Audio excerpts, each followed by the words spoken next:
দেশের মা বোনেদের উৎসবের মরশুমে বড় উপহার কেন্দ্রের তরফে। আরও 25 লক্ষ নতুন রান্নার গ্যাসের সংযোগ দেওয়া হবে প্রধানমন্ত্রী উজ্জ্বলা যোজনার অধীনে। পেট্রোলিয়াম ও প্রাকৃতিক গ্যাস মন্ত্রকের তরফেই এই ঘোষণা করা হয়েছে। এখনো পর্যন্ত যাদের বাড়িতে রান্নার গ্যাস পৌঁছায়নি, উনুনের ভরসাতেই রান্না করতে হয়, তারা কেন্দ্রের এই সিদ্ধান্তের দরুন উপকৃত হবেন।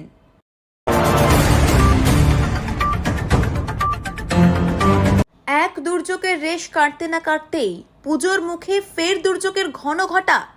নতুন করে একটি নিম্নচাপ দানা বাঁধছে বঙ্গোপসাগরে। 25শে সেপ্টেম্বর এই নিম্নচাপটি তৈরি হতে পারে এবং 26 তারিখ গভীর নিম্নচাপে পরিণত হওয়ার আশঙ্কা রয়েছে। এর ফলে এই অসুররূপী বৃষ্টি বাঙালির দুর্গাপুজোর আনন্দে জল ঢালতে পারে।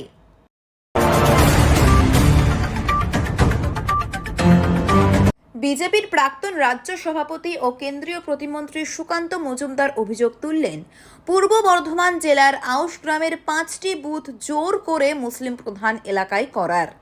তার আরও অভিযোগ যে কংগ্রেস এবং সিপিএম তৃণমূলের এই চক্রান্তে সাহায্য করেছে। সুকান্তর উল্লিখিত ওই 5টি বুথের মধ্যে রয়েছে আউশগ্রাম 1 ব্লকের 205, 206 এবং 225 নম্বর বুথ।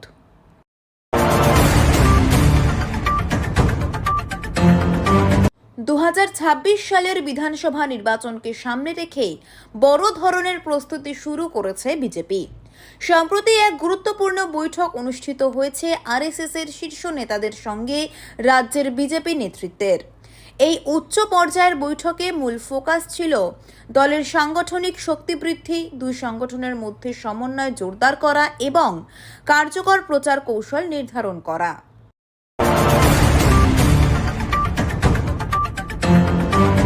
30শে সেপ্টেম্বর থেকে রেশন কার্ড ব্যবস্থায় এক বড় পরিবর্তন আনতে চলেছে ভারত সরকার। এই নতুন উদ্যোগের প্রধান লক্ষ্য হল খাদ্য বিতরণ ব্যবস্থাকে আরও স্বচ্ছ এবং প্রযুক্তি নির্ভর করে তোলা, যাতে সরাসরি উপকৃত হতে পারে দরিদ্র ও মধ্যবিত্ত পরিবারগুলো। নতুন নিয়ম অনুযায়ী প্রতি মাসে সরাসরি 1000 টাকা করে পাঠানো হবে সব যোগ্য রেশন কার্ড গ্রাহকদের ব্যাংক অ্যাকাউন্টে।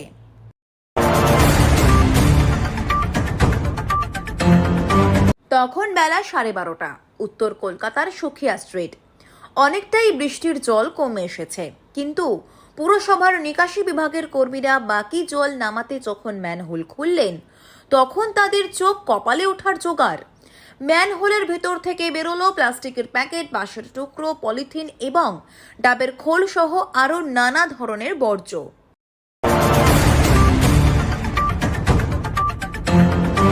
অভিযোগ উঠল হুগলির তারকেশ্বর থানার এক মহিলা পুলিশ অফিসারের বিরুদ্ধে ঘুষ নেওয়ার। এই ঘটনায় রাজ্য সরকার পদক্ষেপ নিলেও কলকাতা হাইকোর্ট তাতে সন্তুষ্ট নয়, বরং আদালত রাজ্যের ভূমিকায় প্রশ্ন তুলে কড়া মন্তব্য করেছে। আদালতের পর্যবেক্ষণ অভিযোগটি অত্যন্ত গুরুতর, তাই শুধু কর্তব্যে গাফিলতির জন্য শোকজ করা যথেষ্ট নয়।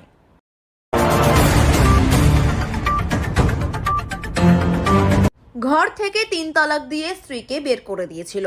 এরপর বাবার নিজেরই নাবালিকা মেয়েকে দিনের পর দিন ধর্ষণ করেছে। শেষ পর্যন্ত পুলিশের হাতে ধরা পড়তেই সে হাঁটু গেড়ে বসে কাঁদতে কাঁদতে স্বীকার করে, আমি হবশায় অন্ধ হয়ে গিয়েছিলাম, আমি অপরাধী, আমাকে শাস্তি দিন।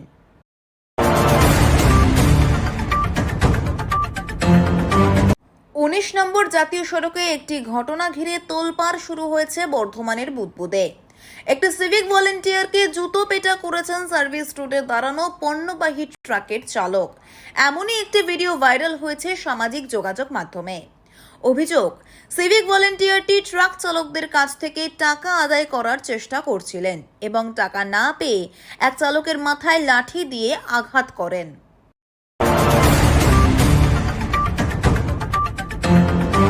ভাগলপুরে ব্যাপক চাঞ্চল্য সৃষ্টি হয়েছে শিক্ষকের সঙ্গে ছাত্রীর প্রেম ও পালানোর ঘটনায়।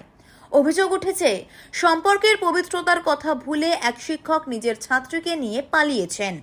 এই ঘটনায় শুধু প্রেম নয়, মেয়েটির পরিবারকে শিক্ষকের বাবার দেওয়া এক অদ্ভুত উত্তরও শিরোনামে উঠে এসেছে।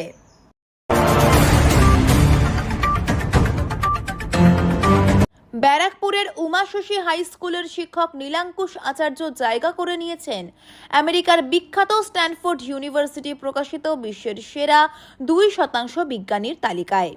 শুধু তাই নয়, সারা বিশ্বে তার স্থান 35তম এবং ভারতের মধ্যে দ্বিতীয়। সাধারণত নামী কলেজ বা বিশ্ববিদ্যালয়ের অধ্যাপকরাই এই তালিকায় স্থান পান। তার এই সাফল্য সত্যিই ব্যতিক্রমী এবং অনুপ্রেরণামূলক।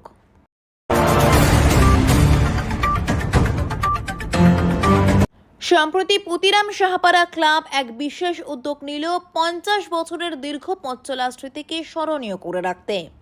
সুবর্ণ জয়ন্তী উদযাপন উপলক্ষে এক রক্তদান শিবির ক্লাব ভবনে আয়োজন করা হয়। এই শিবির ঘিরে এলাকার মানুষের মধ্যে তৈরি হয়েছিল এক উৎসবের আবহ।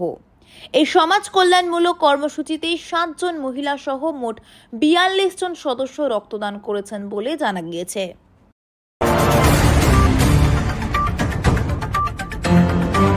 সম্প্রতি কলকাতায় টানা 5 ঘন্টা নজিরবিহীন বৃষ্টির জেরে মঙ্গলবার পর্যন্ত জলমগ্ন ছিল সল্টলেক, রাজারহাট ও নিউটাউনের বিস্তীর্ণ এলাকা।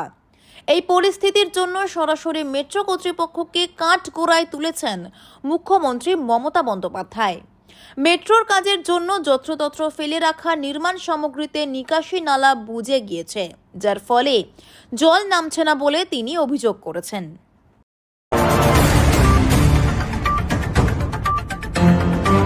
মুখ্যমন্ত্রী মমতা ব্যানার্জি গতকাল কলকাতার একাধিক পুজো মণ্ডপের উদ্বোধন করেন। তার মধ্যে কলকাতার চক্রবেরিয়া সার্বজনীন দুর্গাপুজোর উদ্বোধনে মহিলাদের সঙ্গে ডান্ডিয়া নৃত্য করতে দেখা গিয়েছে তাকে।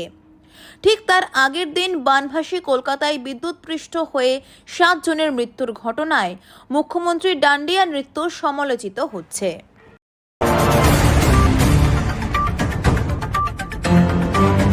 তৃণমূলের সর্বভারতীয় সাধারণ সম্পাদক অভিষেক বন্দ্যোপাধ্যায় এক অভিনব উদ্যোগ নিলেন পুজোর ঠিক মুখে। এবার ডিজিটাল মাধ্যমের সাহায্যে আরও বেশি মানুষের কাছে পৌঁছতে চালু করলেন অভিষেকের দূত মোবাইল অ্যাপ। এই অ্যাপের মাধ্যমে সাধারণ মানুষকে বিভিন্নভাবে সাহায্য করা হবে পুজোর সময়।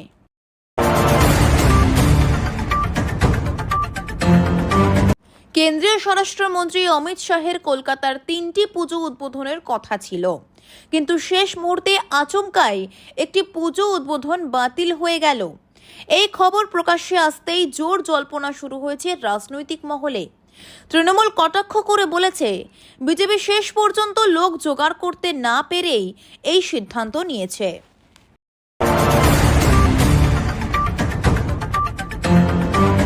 এক নিমেষেই 18 বছরের এক তরুণের উজ্জ্বল ভবিষ্যৎ ডুবে গেল কালো অন্ধকারে। সরকারি মেডিকেল কলেজে ভর্তির স্বপ্ন পূরণের জন্য নিট পরীক্ষায় দুর্দান্ত ফল করেও শেষ পর্যন্ত পরিবারের হাতেই তাকে নিজের প্রাণ দিতে হলো। পুলিশের মতে এটি একটি নৃশংস অনার কিলিং, যেখানে তাকে শ্বাসরোধ করে হত্যা করেছে তার বাবা এবং কাকা মিলে।